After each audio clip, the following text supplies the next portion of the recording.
حضرت ابو ہریرہ رضی اللہ تعالیٰ عنہ بیان کرتے ہیں رسول اللہ صلی اللہ علیہ وسلم نے فرمایا، جب رمضان آتا ہے تو آسمان کے دروازے کھول دیے جاتے ہیں، اور ایک روایت میں ہے جنت کے دروازے کھول دیے جاتے ہیں اور جہنم کے دروازے بند کر دیے جاتے ہیں،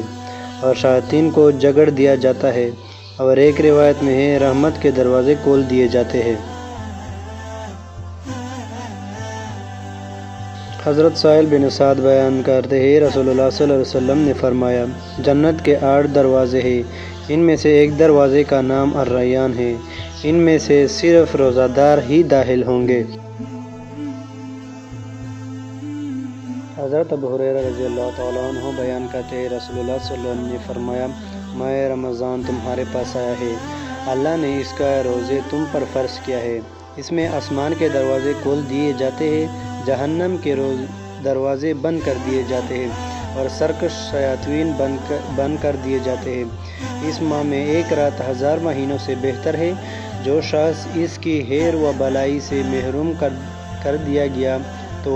ہر خیر و بلائی سے محروم کر دیا گیا۔